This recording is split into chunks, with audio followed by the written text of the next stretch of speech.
guys, welcome back to Total Disclosure Live, revamped. We're here with my buddy.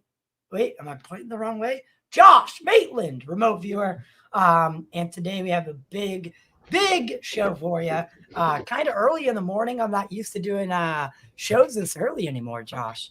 I'm surprised you're awake. Yeah, most of my shows happen at night too, so it's different for me as well. But we're both here. We're both interested in what we're about to talk about. I think everybody in the UFO or any related phenomena that encompasses UFOs, the paranormal, and all that knows who Lue Elizondo is. Now, Elizondo has had this book in the works for multiple years, and it's finally coming out next month. I know I have my pre-order. I don't know if you've ordered it yet, but there was a fiasco. Google leaked like 60 of the pages, and I don't know if they're real, like if it was a leak, or if it was like here's something for everyone who's been waiting so long. Because I mean, the leak has everything from the Christopher Mellon forward to the chapter titles, and the way it's written looks correct. But there's a lot of talk in those pages, and we're not gonna blow Lue's book up or anything like that. But there were a few things that have been talked about in detail in those pages, and I want to start with Roswell because at one point in the pages, and this has been circulating, Jimmy Church has talked about it, so I think it's pretty safe to say out there. But in a conversation with Kit Green, he basically asks Kit Green about Roswell, and Roswell, Kit, was it Kit or Hal Putoff? I don't remember. But Kit basically tells them that you can take Roswell to the bank. That's a big statement. Yeah. So I haven't read any of the pages, so I've caught some of the stuff people have been talking about on Twitter or whatever, but I'm waiting for the full thing to come out before I dive in. Yeah. Well, what do you think? I think Roswell was probably a real event. I mean, there's just so many stories from so many people, and it's been investigated so often over the years, and people seem to all keep coming to the same conclusions about it. Like something happened that night. Yeah, for sure. Something definitely happened that night, and the military doesn't put out a press release like that every day. Let's just put it that way, right? Yeah. And then retract it the next day. But yeah, if for some reason, when Lue's book comes out, it turns out that these are the real pages, Kit Green is someone who doesn't really like joke around or like poke fun or say something he doesn't mean. He's a very real person who is very serious about the topic. So if he is actually saying that you can take the Roswell story to the bank, then that truly means that we have been in possession of UAP or UFOs since the 40s, right? Yeah, so and that would be consistent with what David Grush has been saying and stuff too, like that the program goes all the way back to the 40s and 50s, and anti-gravity research got kicked off pretty heavy in the 50s and then suddenly just stopped, which maybe it just went underground. I don't know. There's been lots of disparate kind of data points coming out in the last few years that really do suggest that something's been going on since at least kind of World War II sort of time, as far as our humanity's direct interaction with I would say the technology associated with the phenomenon. I think the phenomenon itself has been a much longer process. Like we've, even biblical times, there's lots, and the ancient alien stuff, all of that. Like it's it's something that's been around forever, but I think just the character of it started ramping up, probably around that time in the 40s, 50s, and my cat's attacking my background there. So that's not ghosts or anything. I wish it was. Come on, just let the audience believe it, man. Oh, no. I want to Well, believe. here's the thing. Here's what I am very, very interested in is like, because you actually brought it up. Now, anti-gravity. Now, this was something that was in all like the popular mechanics magazines. Yeah. Scientists were saying that they were, a couple of years away from a breakthrough, and then all of a sudden, boom, gone. Nothing. Literally out of all the science magazines, out of all the circulation, it just disappeared. Now, could that be because the military industrial complex had been formed and they had kind of put the cat back in the bag and stuffed it shut and said, this is now slapped under a national security order. Do you think that is something that could have possibly happened? Seems plausible. I mean, I'm only basing that assumption on what I've seen out in the public sphere. Like, I know Jesse Michaels did a really cool episode of American Alchemy about I think it was Townsend Brown. Townsend Brown, yeah, and his research into all the anti-grav stuff. And I mean, people are seeing stuff out there. Like, since the whole time I've been on the planet, there's been people reporting these things, and well before that too. So I do think probably some of what people see in the skies is legitimate phenomenon. I imagine there likely is some kind of reverse engineering program. Certainly the stuff that's out in the public sphere seems to suggest that, and some pretty reputable people coming out and saying that this is the case. And yeah, no, I'm looking forward to seeing Lue's book when it drops, because he's been in the game. He presumably knows a lot more about what's going on than we do. So it'll be interesting to hear his take on it all. Here is my issue, and I know I'm always going to stay neutral, but Lue had claimed to run the AATIP program, right? Now that's the Advanced Aerospace Threat Identification Program. Yeah.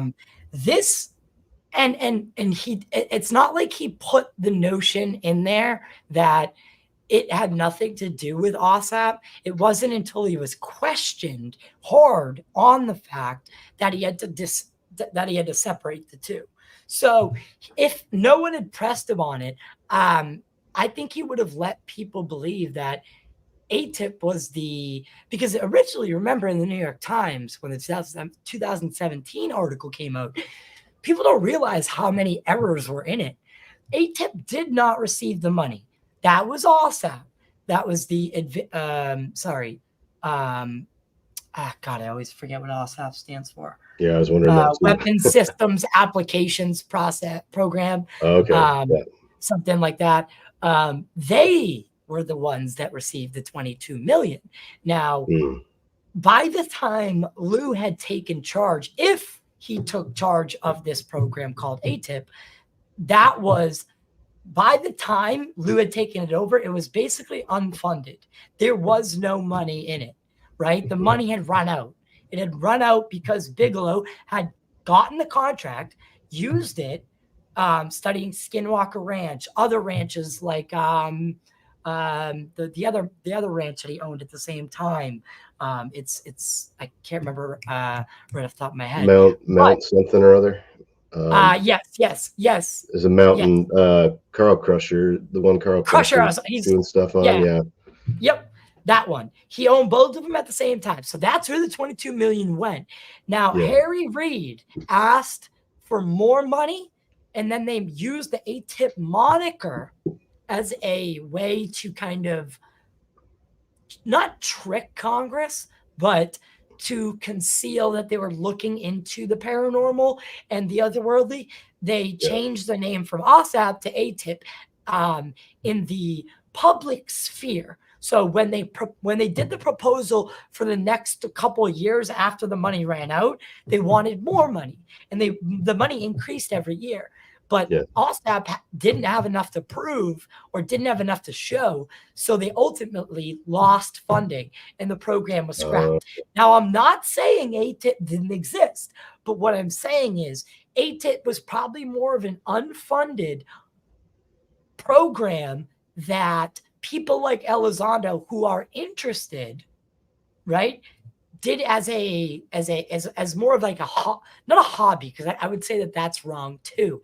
I think they definitely had very, very dense motives and wanting to get to the bottom of it. But I do think it was a group of people that were just as interested in this topic as you and I, and were just as motivated. And they were just in a position where they could kind of take that ATIP moniker and carry the torch, even though it was unfunded. And I don't think that's a problem. There's also, different, if you have different projects on your roster, like I'm a project manager, so I know how some of that stuff works too.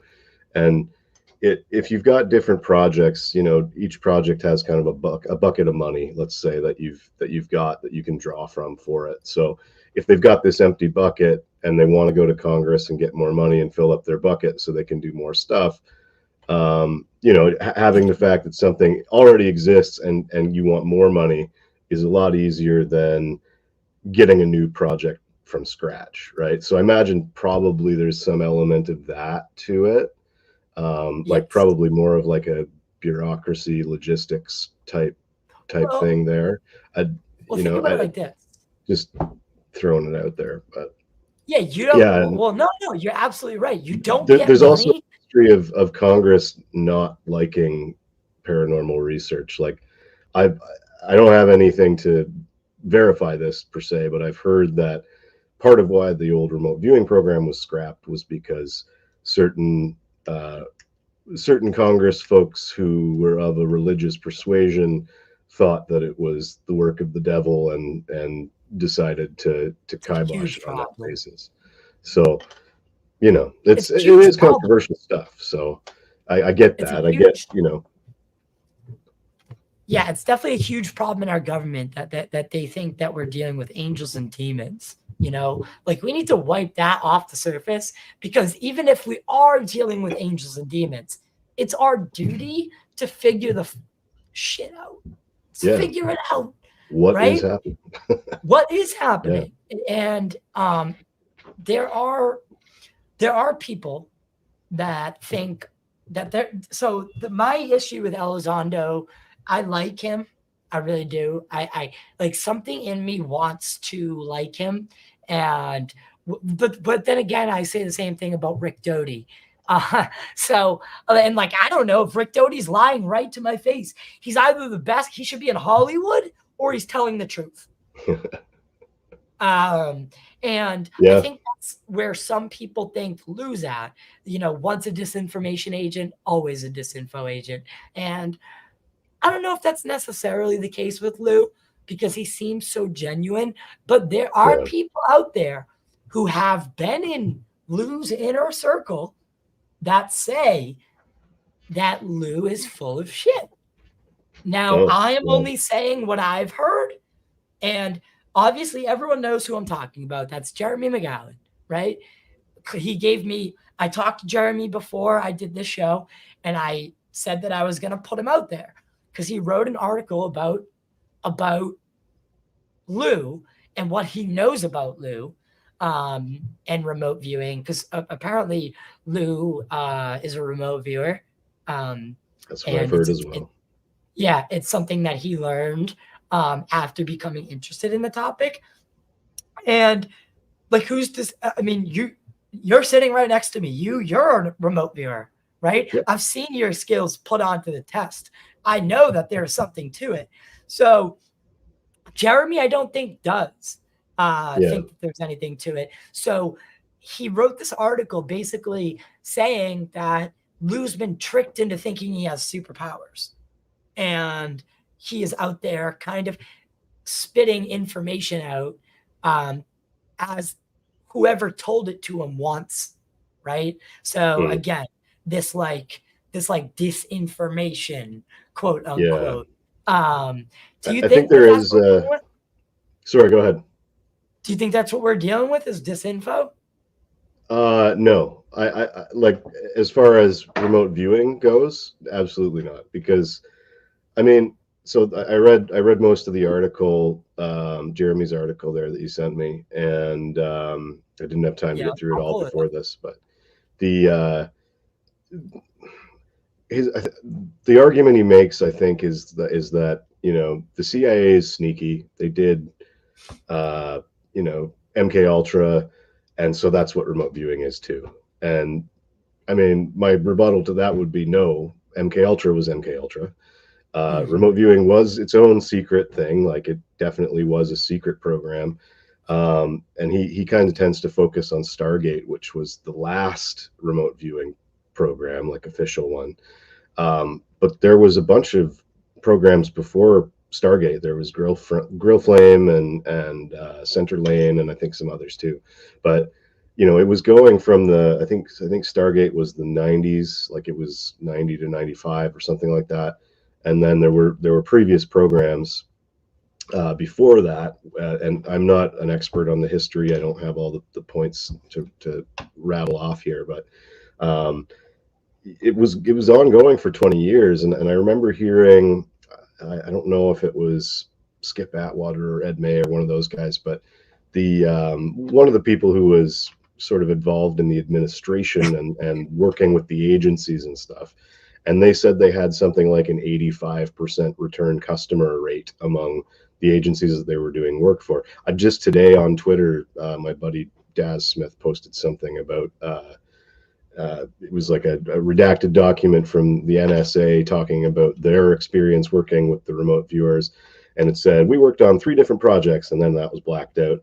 And then it kind of went into what their discussion of those projects was. And they said, generally speaking, we got actionable, useful information, and we were happy with the results. And that was, I think, on Center Lane, which was one of the ones before Stargate. But Right. yeah, I mean, I don't know, the idea that the focus on psychic stuff was they were tricking people into believing they were psychic. Like, I mean, Joe McMoneagle was a natural clairvoyant, and he just really what this is, remote viewing is just putting a framework around natural psychic abilities that we all have access to.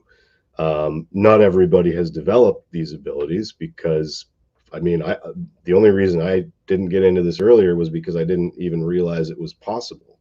I think most people don't realize that it's possible, but all it is intuition. It's putting remote viewing is putting a framework around intuition and using it to effectively extract data from non-local sources. To Pat, so Medium is where Jeremy puts everything. I don't know if it ended up on The Intercept. Then it came from Medium, because at least Jeremy sent it to me through Medium, because he knows I'm interested in this whole thing. And then listen, McGonagall, there is something. I mean, the stories that guy tells. He was recently on Danny Jones, and I remember he was telling a story about how there's a missing boy, right? And the cops or whoever called him, the authorities called him, and they were like, "We need your help locating this missing boy." And he was like, "It's 3 a.m. Why are you calling me?" Okay. Did his thing. And he's like, "All right, he's at the top of this hill. Like, go there, yell his name, and he will come. Don't wake me up." Click. They rang him again. Said the officer said that a young boy under 11 would never seek high ground. He would stay in place or find somewhere close to him. And Joe said, follow my instructions. Click. And then they said to follow the instructions. They went up to the top of the hill, yelled the name. There happened to be a house at the top of the hill. The kid was right there. They called Joe back, said, hey, we found him. Joe was like, where'd you find him? They were like, right where you said he was. Click, went back to bed. Yeah. Like, dude, that, if you get woken up at 3 a.m, you're going to be in a pretty good state to do psychic stuff, because you're going to be in that kind of subliminal or that liminal state between wakeful and sleep. So that's probably why he smashed that one out of the park. Right. He's pretty good at what he does, for sure. He's an OG, but yeah, that's interesting. I hadn't heard that story. But to say remote viewing's bullshit is bullshit in itself.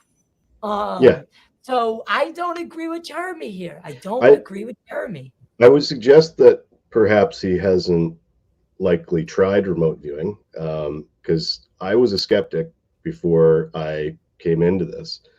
But when I first heard, like, I was introduced to this through the documentary Third Eye Spies, and that documentary, at the end of it, I was just like, I got to try this. Like, that was my reaction to hearing about the reality of remote viewing. And I tried it, and it worked quite well. It turned out I had kind of a natural affinity for it, and I think that's just because I've had a lifetime of doing other creative stuff. And I think intuition is a creative process as much as anything else. And again, just remote viewing is putting a process, like a procedure, a protocol around harnessing intuition for the purpose of acquiring specific information. And it's well designed, and it was designed well before the Stargate project, which was the focus of this article.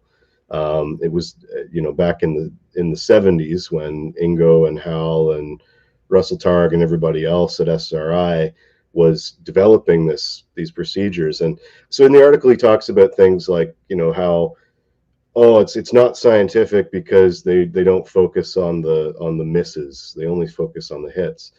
But some of the research that's been done in developing remote viewing shows that, if you're, and this is, at least from what I've seen, it is more particular to like the associative remote viewing, the binary choice stuff. But if you think of it this way, even if remote viewing is just basic precognition, and you're precognitively sensing a photo you're going to see in 10 minutes or whatever, if you are only shown the right photo after that and not the wrong target, you're gonna do better. Because if you have to subconsciously discern between two different targets, you're going to get a better result if you're not shown both of them. So I mean, there's an app called RV Tournament, which shows you both, and people complain that that's not a good protocol, or not a good way of doing it. But the idea that the reinforcement of good results was some kind of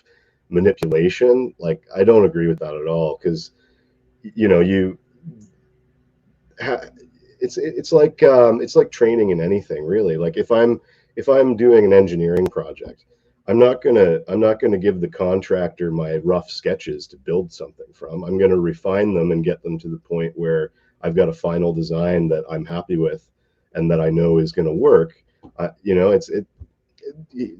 Also sort of to the point of, so a lot of the data is vague. Well, yeah, of course it is, because the first few pages of any given remote viewing session, you're capturing those high level vague details, and then you're drilling down to the core of it as you get deeper in the session, as the signal gets stronger, as you connect more with the target.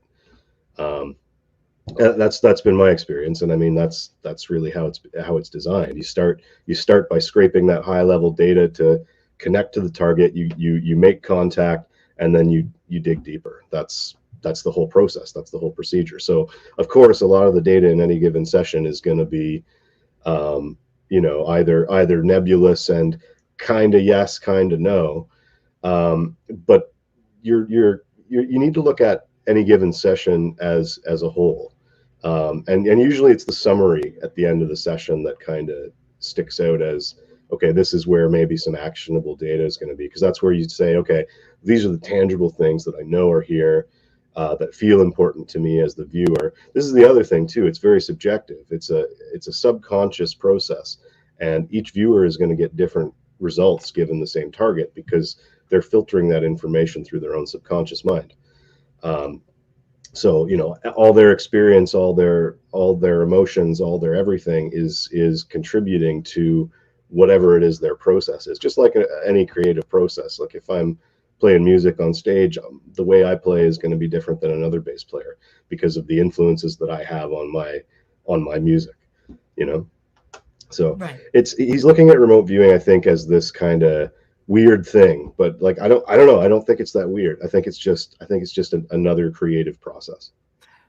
All right. So, but you don't think that it is a little weird that we see the same people all the time wherever there's money? Like whenever a contract like this is given out by the government, right? We see the same people: Hal Puthoff, Kit Green, Bigelow. It's the same faces. All. And It I think doesn't that's strike you because as odd. it doesn't, because the Ingo people Swann. people specialize in certain things, right? So Right. these happen to be the people that decided to specialize in the field of, you know, woo-woo psychic stuff and Right. and advanced technology and UFOs and so on. So if you've got, so Hal Puthoff, for example, you know, him and Russell Targ were both laser physicists, I believe, and they went from that world into studying all this esoteric remote viewing stuff. Yeah. Sorry, I'm talking too much. My throat's getting all scratchy again. But Okay. you know, they had like 20 years of experience with remote viewing, with the remote viewing programs, and that experience would obviously be beneficial to leverage for additional research into similar phenomenon. So I don't think it's weird. I just think it's like that's what those guys' career trajectories are. You know, it's as weird as, you know, Me being me here. me doing water resource projects because I studied water resource engineering and have worked in that field for a long time. You know, it just happens to be that the topic itself is a weird topic overall, and there's very few people that specialize in that stuff because it's so kind of, you know, off the beaten path, I think. Right. And even now, like there's tons of people that as hobbyists kind of look into remote viewing and try it out and study it and just do it because they're interested in it. I know hundreds of people that do that. You know, I mean, there's a whole Discord and subreddit about remote viewing where people will And I trade their love it. questions and look into, try different research methods and share their results. And you know, it's just such a niche thing that not many people know about. I think that's really the only reason that you see the same people kind of floating around it. There just isn't that many people that are, you know, highly specialized in this field. I think I could probably name 10 people that do remote viewing professionally. There's probably more. Well, I've only seen maybe that many. well, here's my next question. Lue's book comes out, right? He tells the world that, because, okay, I'm going to tell you a story. Jeremy told me, right? And this was when he was on the podcast. So anyone can go back and watch it. Basically, he told me that he was, when Lue was filming Unidentified, that was the show that he did when he was part of To the Stars Academy. They got in touch with Jeremy because Jeremy had an experience in the desert of, like, I think it was Turkey, just desolate. And they were guarding a box. They didn't know what was in the box, but it was just this huge wooden crate. And they were told not to get near it, don't open it. You know, if anyone approaches it, shoot them on sight. And they just didn't know what the hell that they were doing. And a craft, or what seemed to be a craft, came over them, him and his partner, that night. And that's what sparked his interest in UFOs. And he later found out that what was most likely in the crate was some sort of they intercepted a piece of a nuclear weapon, because you can't ship the whole nuclear weapon.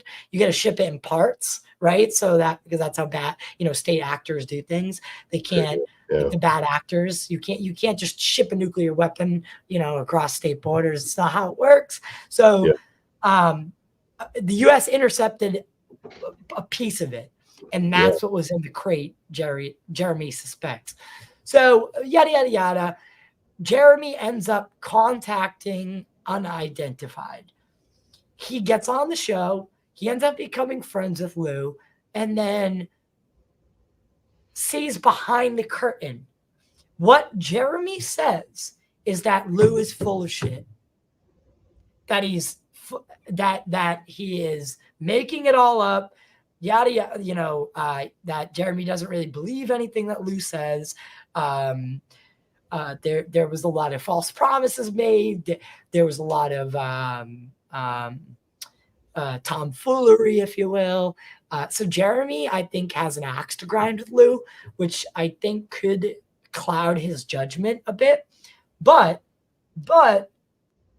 we've seen in the UFO community how being at the top like this can affect you. Look at what happened with like Stephen Greer, right? Yeah. Who started off as what I would say is purely intent. Like he had pure intentions in the beginning. Yeah. So it's not fair to say that people don't become money hungry.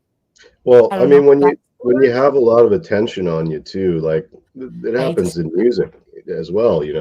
When somebody gets famous all of a sudden, you see people get famous and then go on ego trips and so forth pretty regularly all over the place. That's certainly not unique to UFO world. Right. Well, I don't know much about that with Lue particularly, so I couldn't really say much. But I saw some stuff about he made some predictions that didn't come true or whatever, and that happens all the time. In remote viewing, you get it's like baseball. You don't bat 1,000. Nobody bats 1,000. Sometimes you'll strike out. Sometimes you'll hit a home run. A lot of the time you'll be somewhere in between. But I agree. Yeah, I agree. But so essentially he broke down, because once he was in the inner circle, this is Jeremy I'm speaking of, he said that Sean Cahill and Lue were basically like, it was like this whole facade, that Sean, on the ride to Lue's house, because they decided not to fly, they drove from, wherever to wherever, but it took multiple days. So Sean asked him some probing questions in the car, just as they were getting to know each other. And then Jeremy thinks that Sean passed that information to Lue, because once they got to Lue's house, Lue started predicting Jeremy's future. Okay. And it included some of the information that he had provided to Sean. But what Sean didn't know was that Jeremy had an ex-wife as well. So I'm not going to get into the full story, but like there was a lot of things wrong. But that could have been frontal loading. Front loading. Yeah. That's what that could be. Is a front, like we've talked about in our own sessions that we've done together. So again, like now, back then when I talked to Jeremy, I was a little bit more like I had my line in the sand, and maybe remote viewing was a bit over that line, but now my line has moved up. So I'm kind of thinking of it from a different aspect. Could they have been trying to impress Jeremy? Sean front-loaded Lue Lue did his thing, got a couple things right, a couple things wrong, but just enough for Jeremy to be like, ah, it's all bullshit. You know what I mean? Yeah, it's tough. Like I know you look at oh, what's his name there? Super famous Israeli guy, psychic. Why can't I think of his name? So there's Ingo Swan. There's oh, I know who you're talking about. Yeah, Oh God. Gappin. Why is this? Sickness brain. Uri This is Geller. the mornings or Uri Geller. Uri Yeah, Geller. yeah. Yeah, so like he was a performative psychic, and I get, he had been called out for faking it some on occasion, right? And I mean that's why I don't like doing like performative psychic stuff. I've done it, and I will do it, but it's like, sometimes you miss. You're taking a risk if you're gonna try and do something like that, right? So And yeah, if you're good at pressure, like I've done okay on when I've attempted live remote viewing stuff, and I think it's because I am a performer. Like I've been performing on stages since I was a teenager, so I feel like maybe it doesn't bother me as much. But again, like I prefer to kind of just work one-on-one with people, or do my stuff in the background and then like totally blind, and then send it off to people, and then have them kind of come back to me and say, okay, dig deeper on element X or Y or whatever. Just because it's like putting yourself in a high stress position, to be performative. And just the nature of psychic phenomenon itself it's such a subtle thing. It's all subconscious, and it's all energy stuff. And if you put too many parameters around it can be, particularly parameters that are rooted in sort of these ego type need to prove something, like if I'm, or a good example would be, if I'm doing associative remote viewing, which is, again, you're trying to get a 50-50 choice and get it right more than 50% of the time, or as much as possible, really.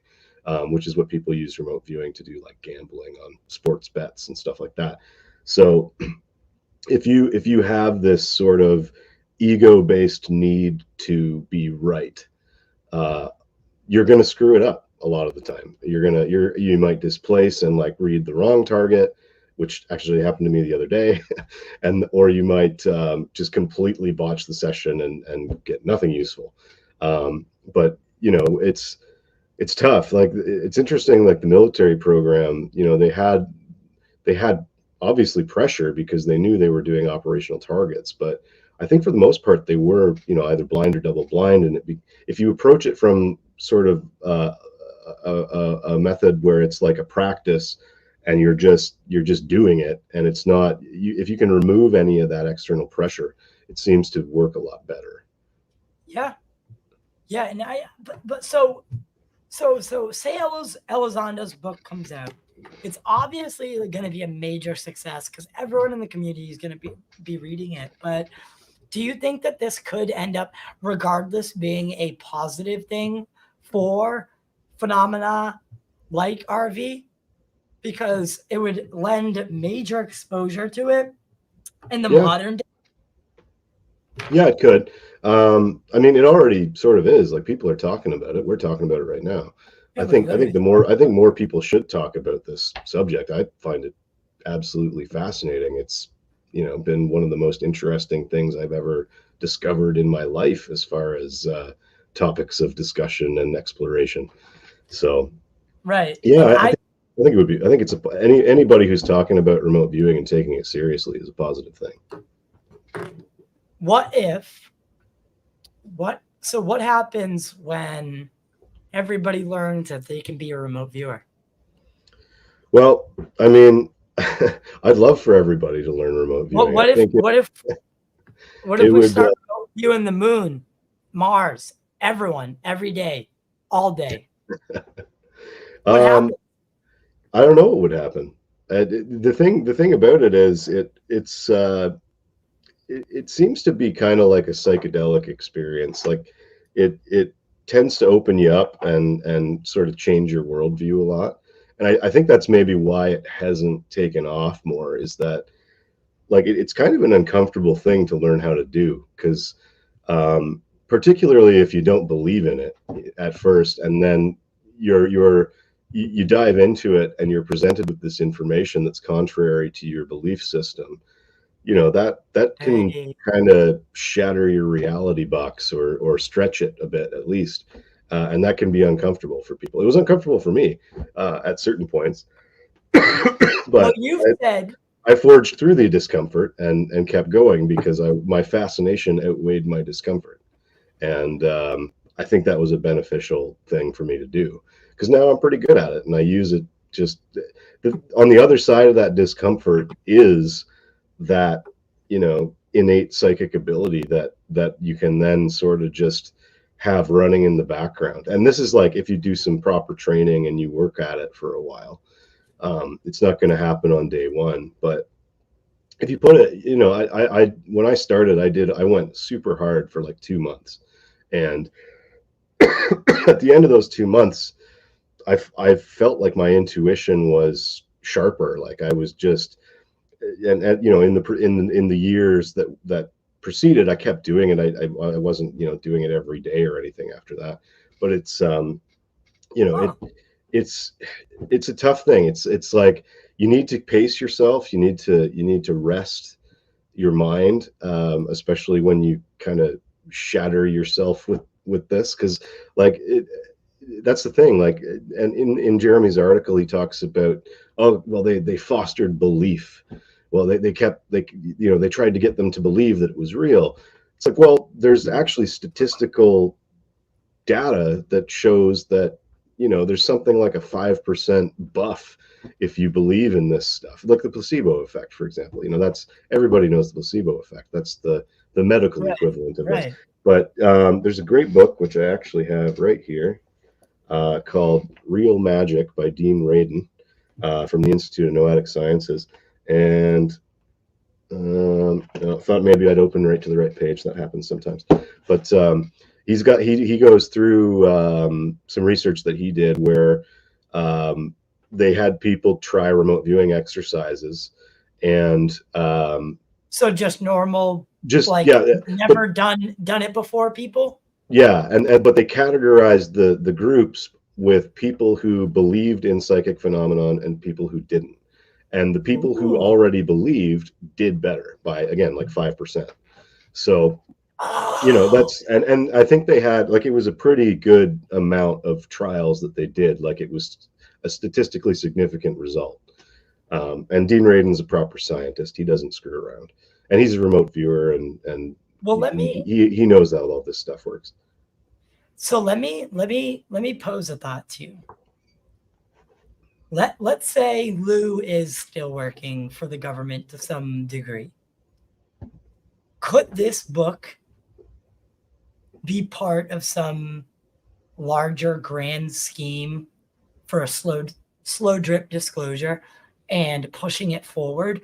I mean, you think about all the interviews Elizondo did up until about a year and a half ago, I would say, and then just completely went off the map, off the grid, um, and started working behind the scenes, writing this book, yada yada. Do you think that this could potentially be part of a larger slow drip disclosure to garner the public, to essentially get them ready for something that's coming? I don't know if I don't know if it's an intentional thing to serve that purpose, but I think it will contribute to that. It doesn't feel like, some planned thing. Maybe it's planned between Lue and some of the people he's working with, but I don't think it's some big. I tend to shy away from the big conspiracy stuff with this, in the sense that I've heard it all, and I'm not really convinced that the government is that well Smart. organized. I'm with you Smart, on there's that. lots of smart people working for them, but the more complex a system is, the more challenging it is to manage, right? And Well, individuals are there's smart. also, I think, a lot of stuff going on at kind of energetic subconscious levels collectively among humanity that, if this stuff, I think, is eventually meant to come out and to help us evolve as a species. Whether that's even looking at remote viewing, like, maybe that is meant to be a thing that helps people realize that, oh, hey, we can do psychic stuff. Like, that's real. Oh, hey, the universe is made of energy. That's crazy. Oh, wait, the quantum physicists are already saying all that. Oh, wait, I can tune into that energy with my mind. Holy, this is crazy. So that's kind of the short version of the journey I've been on over the last couple of years. Yeah. But you get those realizations, and it changes your worldview as you dive into this topic and this information, and it shifts the way you behave, because how can it not? Like, it's not perfect, and it's a journey. Like, it's the journey of enlightenment, they call it. Like, it's that same thing that mystics have been doing for thousands of years. But remote viewing is just kind of the latest addition to that pile of things and of tools that people can use to go down those kind of spiritual paths. I think all of this is more of a spiritual thing than a nuts and bolts thing than most of us tend to give it credit for. Again, like the correlation between angels and aliens and stuff in the Bible and in deep history and art and ancient aliens and all that kind of stuff. I think it is sort of more of the UFO thing in general is more of sort of a story arc for humanity itself and where we've been, where we're going, long term. I think that's maybe going to be part of where this goes, and that's, I think, consistent with like the Jacques Vallée type theory about this being interdimensional and non-physical and all that kind of stuff. Excuse me. But yeah, all I know is that it's incredibly fascinating, and I'm glad I dove down the rabbit hole when I did. It feels like a pretty good time to learn remote viewing. We're at kind of the peak of chaos and uncertainty in society, at least as long as I can remember. And intuition, training remote viewing trains your intuition like a muscle. It's that's I think the biggest benefit of it. Whether you're using it for operational stuff to get detailed information about specific things, sorry, I think that's irrelevant to most people. Like, most of us aren't going to be trying to remote view, operational targets. On an individual level, though, by practicing, it's going to help you develop your intuition and your inner bullshit detector. That's how I always describe it. So I didn't mean to cut you off there. Yeah, no worries. The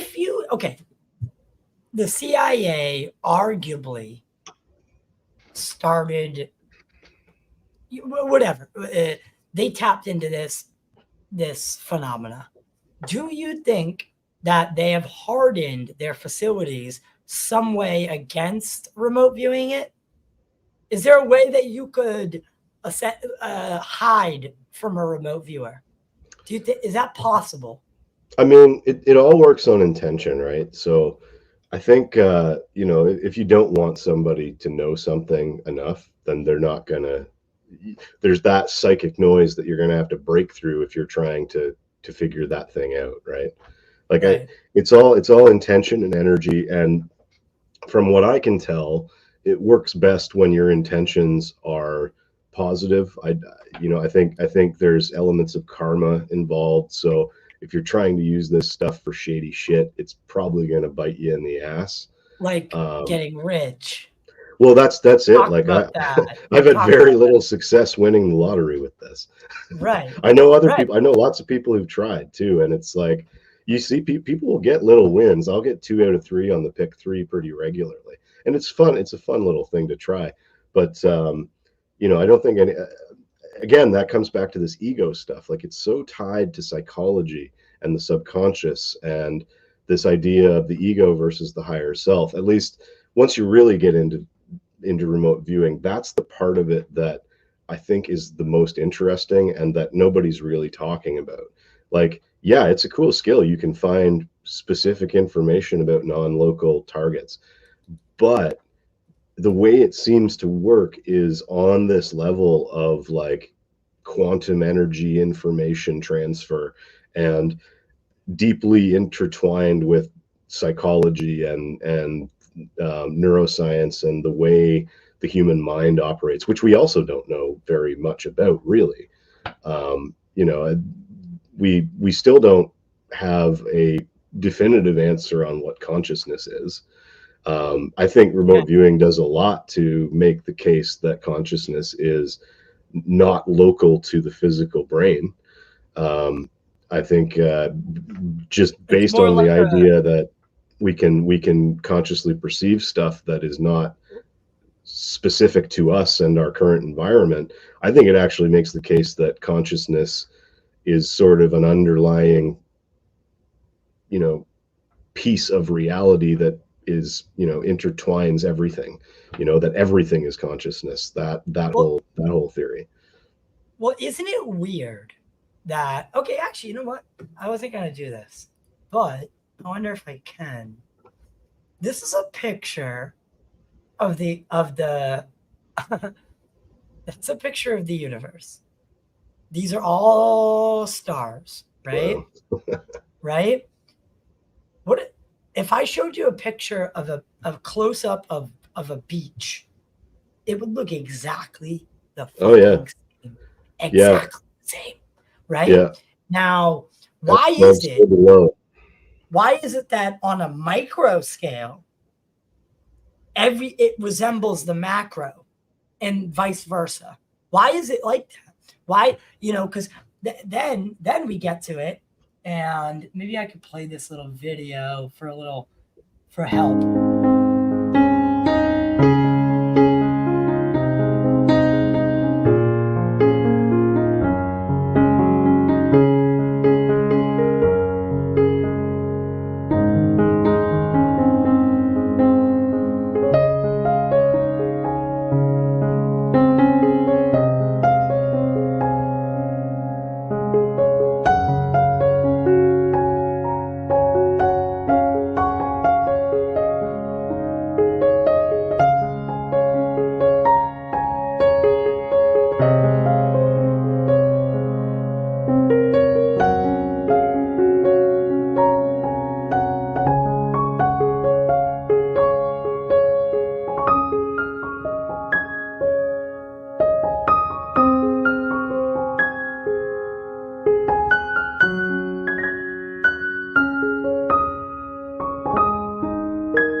So, you see what I'm saying? Like, as above, so below.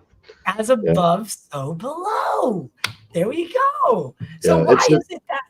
Could we be living in some sort of, or is consciousness just the universe's way of experiencing all reality all at the speed of now, right? At the speed of now, not the speed of light, not the speed of sound, but the speed of now, right?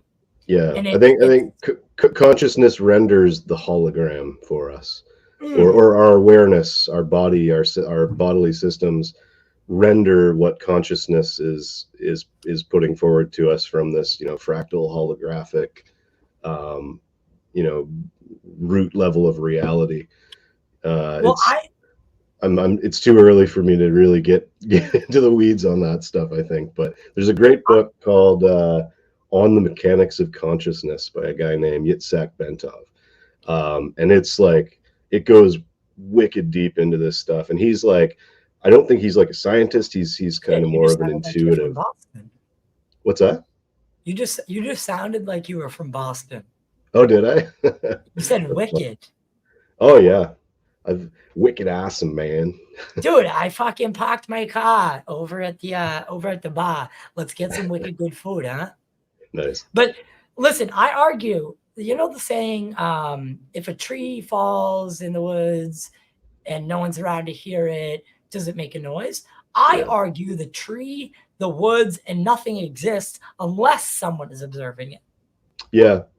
Yeah, there is the whole quantum observer effect, which is interesting to think about. That within remote viewing, there's some discussion on that too. Like if we remote view the future, are we impacting the events that we're viewing just by viewing them? I think probably. I think that's likely.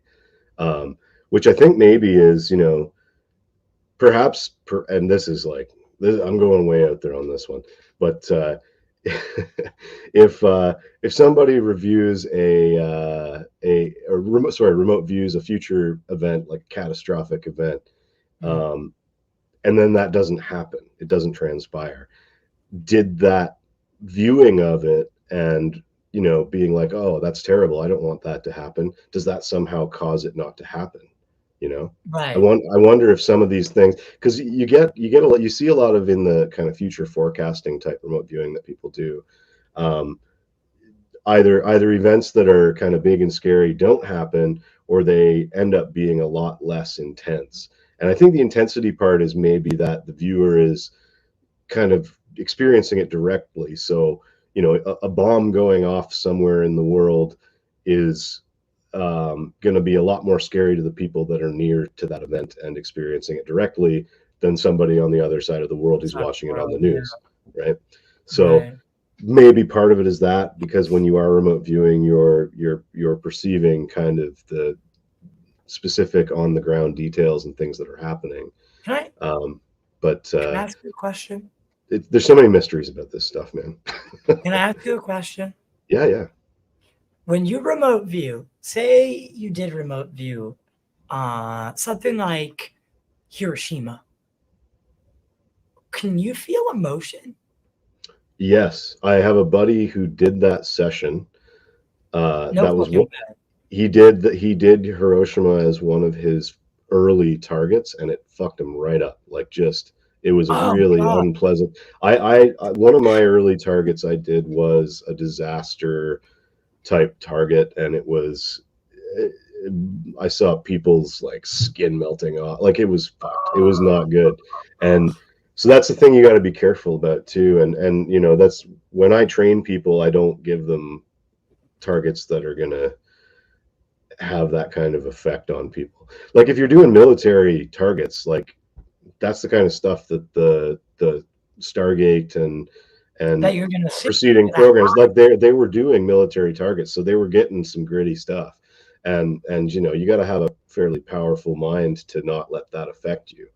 So it's important to have like energetic protection when you're doing remote viewing, and to kind of separate yourself a little bit and be cognizant of when you are emotionally resonating with stuff, because emotional resonance is a big part of remote viewing.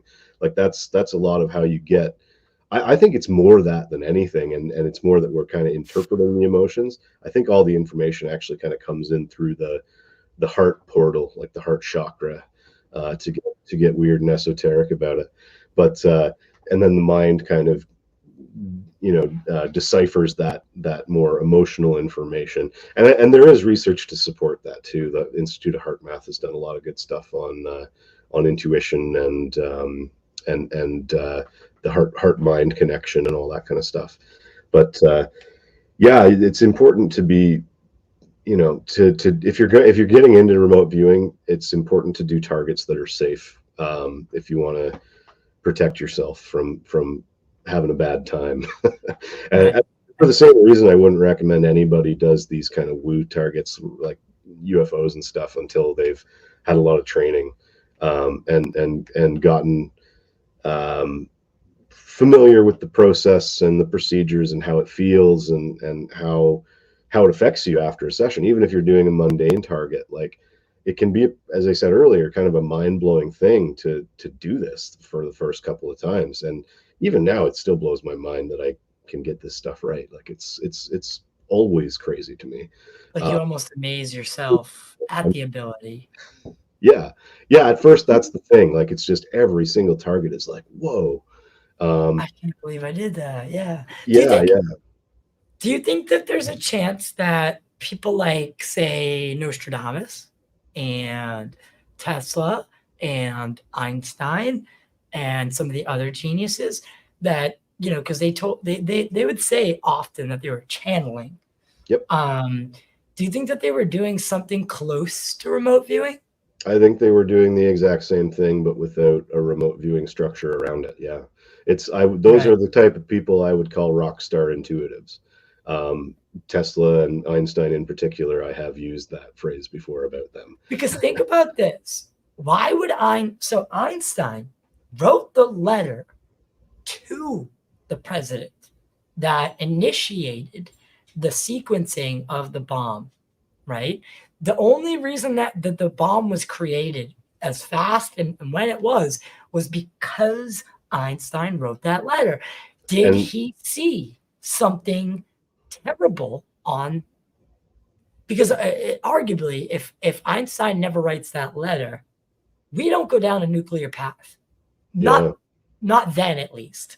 yeah, Someone probably would have cracked the code eventually. But Oppenheimer, all that, nothing like that happens. So, do you think this is a side effect of what happens when you do get involved and try to change the yeah. future?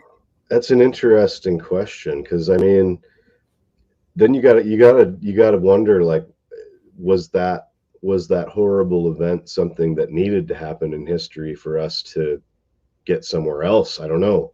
You know, that's the kind of stuff that's well beyond my ability to to say.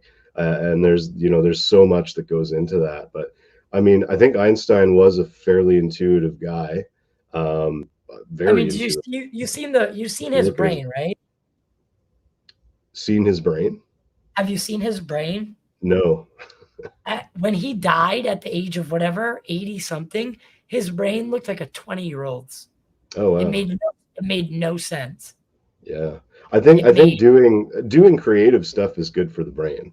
And Let me any pull it up. intuition process like remote viewing is a creative process at its root, I think.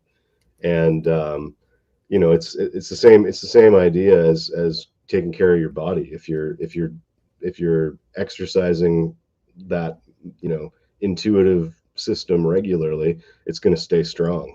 And Einstein certainly was doing that. He was a deep thinker. He was constantly, he went for a lot of walks, and you know, I, to me, walking is a meditation. Like I go for walks to get clarity and commune with nature and all that good stuff. But yeah, I mean, to say whether he knew he was going to create some horrible things, then I don't know. I know in hindsight he certainly struggled with it. I can't find it. But Damn it. this is where things get weird, and you have to start talking about the idea of fate versus free will, right? Like, are some things fated to happen?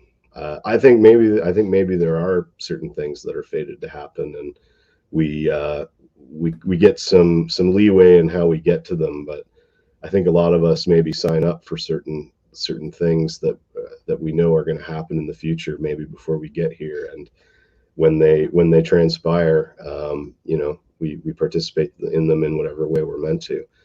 It's again, now we're getting into the far out woo territory a little bit, but it's it's interesting stuff to think about, for Right. sure. And I just, it just makes me wonder, um, like the geniuses of the world, uh, I mean, you could arguably say Elon Musk now. Elon Musk, I would say he's like the most modern day, kind of genius out there. Sure. But are these people able to tap, because they seem to have some sort of drive that just regular people don't? Like everyone, even Rogan asks Musk, like, how the fuck do you find time to run the boring company, SpaceX, Twitter, right? And still find time to, like, you know, uh just be a human, Oh, right? Spend time with he kids. works very hard, but he also outsources a ton of stuff. So I'm sure Right. that's part of it. But uh you just gotta wonder if, like, some of these people are on another level, right? That they Yeah, are, that maybe, because the way I see it is we are the pinnacle of on Earth, right? We construct the world around us the way we see fit. There's nothing that is essentially attacking us and going to make us evolve physically. I think the next stages in evolution will all come in the mind and in the brain, right? Because that's the only place that we're actually being challenged at this point.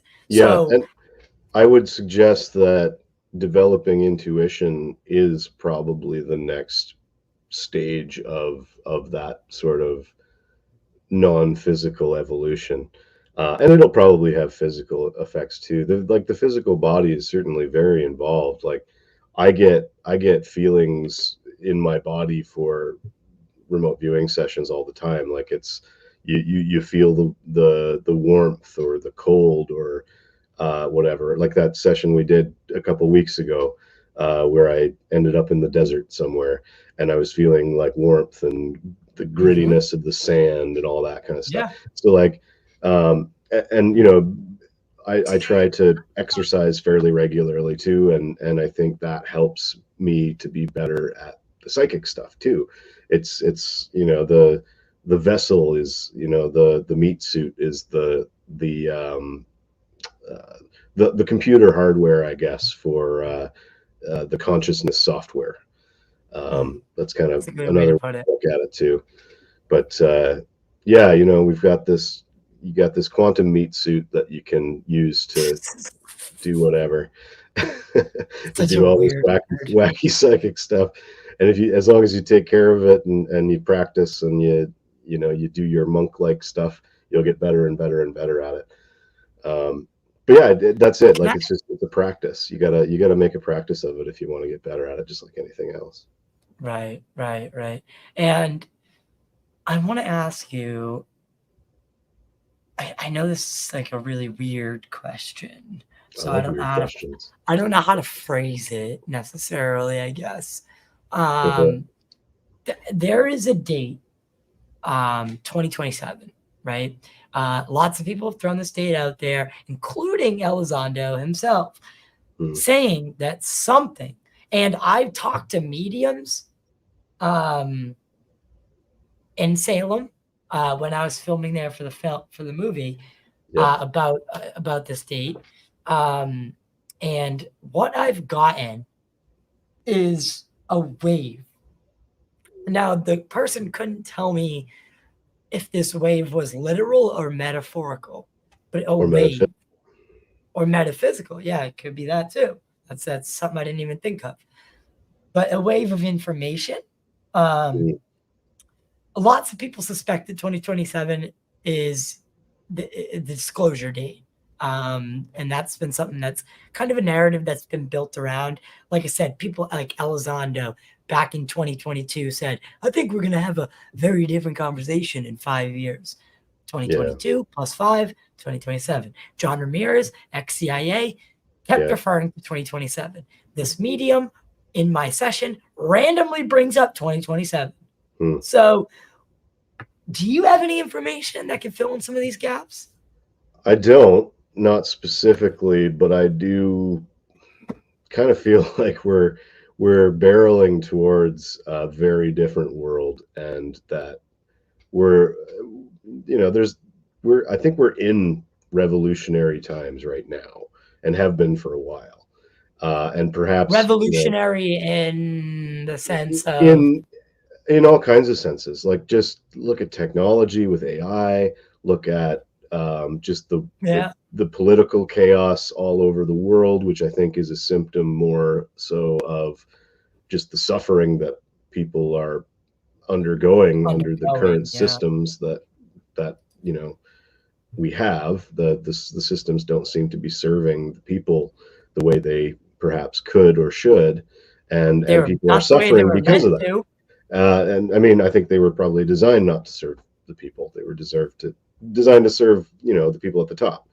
And you know, I think we are going to see a very different world, certainly by 2030. I don't know if there's anything specific coming in 2027, but I've also heard a lot of stuff probably the same stuff you have, or Right. similar, right? So I know we're living in a very interesting period of time, and I'm certainly going to keep following my own curiosity, and trying to I think you can just all you can really do is try to raise the vibes a bit in your own life, and pursue the things that bring you joy, and um, try to not judge people too much. I think that's kind of the big thing. I think the judgment is what's causing a lot of problems. Everybody's judging everybody else for the way they want to live, or whatever. And I mean, I've always been kind of like live and let live. Don't, as long as you're not hurting anybody, do whatever you want. Right. Be whoever you want to be and be the best version Yeah, of that person or that yeah. being, whatever. So you mentioned something earlier that kind of I jotted it down to bring up at the end. Do you think that you chose to come down and live Josh Maitland's life? Quite likely. Yeah, I think there. I Yeah. mean, again, I've read some the Dolores Cannon books where she does lots of regression hypnosis on people, and got some fairly consistent results from that suggest there's kind of these in between life planning phases that people do. And I I wouldn't be surprised if, when this is all over, that becomes apparent. But I don't think we get to know that until after the simulation ends, or at least our current round of the simulation. And that's the crazy part. I want to tell you a story. The other day, now I know how this fucking sounds, dude. Like, I know how it sounds. It sounds absolutely ridiculous, but so I was driving, right? I was driving. I know what story you're going to tell. Yeah, I was driving, and there was this old Toyota behind me. So right off the bat, it was not a self-driving car, because that's what people keep telling me. And I'm like, dude, this thing was a 1993 Toyota Camry. It is not self-driving. It pulled up next to me so it was behind me. And I noticed in my rearview mirror that, I mean, now it was twilight. So I was coming home from work. Yep. And I look in my rearview mirror and I don't see anyone in the passenger seat. Now I'm kind of short myself. Oh shit. I'm kind of short myself. So when I sit in the driver's seat, like, if you're behind me, you probably wouldn't see my head over the seat. Depending on whatever your vantage point. But this person went from behind me to next to me to in front of, this thing went from behind me to next to me, pulled up at the light. I looked, dude, there was no one in the fucking driver's seat. And listen, before anyone says anything, my phone was GPS. I started shaking uncontrollably, and it was becoming harder to drive. Everything in my fiber wanted to try to get video, but I swear if I tried, I would have crashed, because I was so taken aback. And listen, I looked, because I was like, okay, it is a little dark out. Maybe a darker skinned person, black leather seats. Maybe my perception's off, right? So when it pulled up next to me, I literally, like, up, down, and like moved my angle. Dude, there was no one in this car. And then it, green light, sped past me. Dude, I'm telling you, there was nobody in this car. There's no one driving it. And I don't care. Yeah. Could be. What is that? It could be, maybe it was a short person you missed. I don't know. There's no way, dude. I just don't believe it. I don't believe it. Maybe the trickster was messing with you or something. Well, Who knows? you want to know something really eerie? Was there any other traffic around? Yes. Okay. Want to know something that's extra eerie?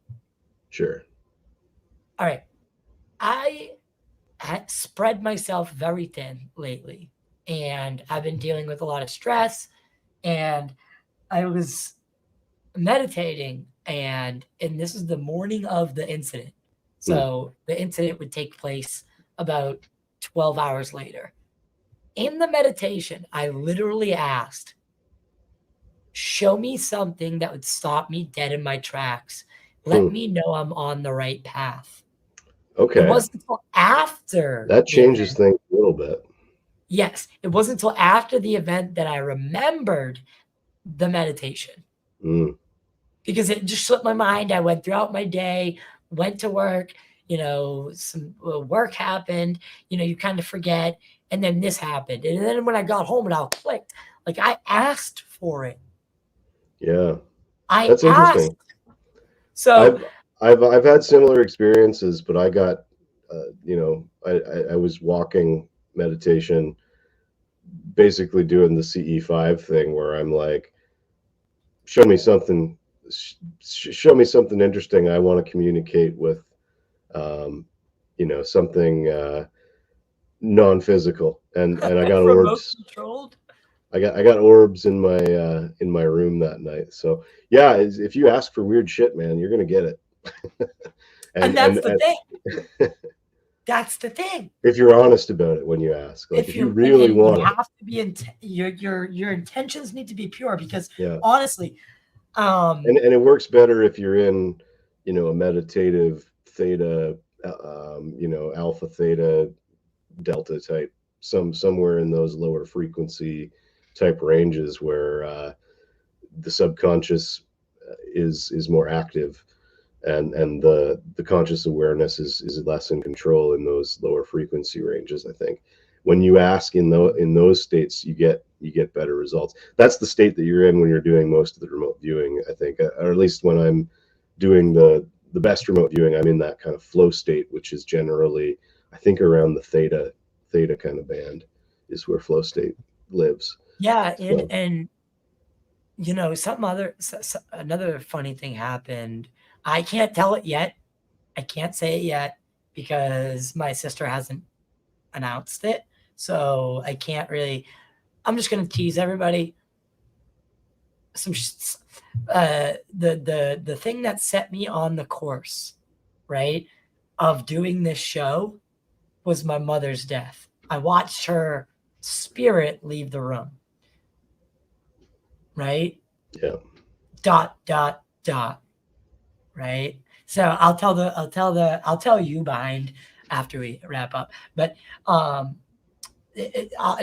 next week, next Friday, I'll tell the full story. But the synchronicities are just outstanding lately.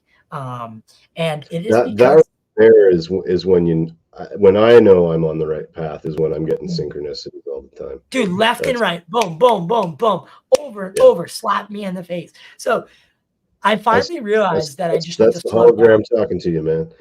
Yeah. So when you give, did I just go black? You did. Camera died. That's okay. I got to get going pretty soon too. So yeah, we'll wrap it up here. So I want to just do this for you because I haven't put it in the description yet, but I want to give you the platform for a couple minutes. Multiple people have asked in the comments that I saw, how can they learn remote viewing? Now, total disclosure is going to be helping, at least with what we can, promoting your course for learning remote viewing. Now, you have a free course and a paid course. So we're going to be including that link in the description below for everybody to take the free course and then determine if you want to take the paid course. Josh, can you give us a little brief background on what people would get if they do the course? Yeah, so the Rockstar Intuition course, it's rockstarintuition.com, and there'll be, I guess, a link down below there. So it's essentially I've taken my own experience going through learning remote viewing and intuition and consciousness science and all this stuff, and I've tried to distill it down into what I call a challenge. So the first few chapters, the free course, it kind of gives you the high level of what is remote viewing, what is intuition, how do these things work together. We talked about it a bit today, and once you take that free course, it'll get you kind of enough of the basic information to try a remote viewing session, and then the free course ends with your first remote viewing session, and it's a guided one. I take you through a little meditation first to kind of, again, get into that receptive state to be able to capture that information, and then you just run the target. And I've had some people do it and have really good success on that, even that first target. I was on a show last week, and the host actually ran the whole free course right before we had our interview. So then we ended up having a big chat about it after too, which was cool. And she crushed it too. She got all kinds of good information that was perfectly on target. She was like describing the smell of it to me and stuff, and I was like, I've actually been to this place, and you got that right. So wow. But yeah, so it's cool. So it's and again, like I don't give anybody targets that are gonna mess them up. Like it's all So you're not gonna safe targets. I'm not gonna send you them on the dark side of the moon. No, nothing like that. No, it's all All mundane targets. And yeah, so I'm actually going to be doing a sober October challenge for anyone that resonates with that. That'll be a different thing, but taking it from Rogan. It's essentially going to be learn remote viewing as a way to distract yourself from partying for the month, which is how I got into this initially. You know, I'd been partying pretty hard during my rock and roll things, and decided to do a sober October, and I found remote viewing kind of right synchronistically at that time, and was like, oh, this will be a good thing to kind of keep my mind off of, you know, drinking and stuff. Yeah. And Well, I mean, it no worked. It worked really drinking for me well. is easy. What's that? No drinking for me is easy, so I will be happy to Perfect. We'll sign you up. Yeah. Well, so we're going to put the affiliate link down in the description. That way people can take the free course. And then how much is the paid course? And how long and extensive is it? It's $247 because it'll help you to become intuitive 24/7. That's I see what you did there, you motherfucker. Yeah.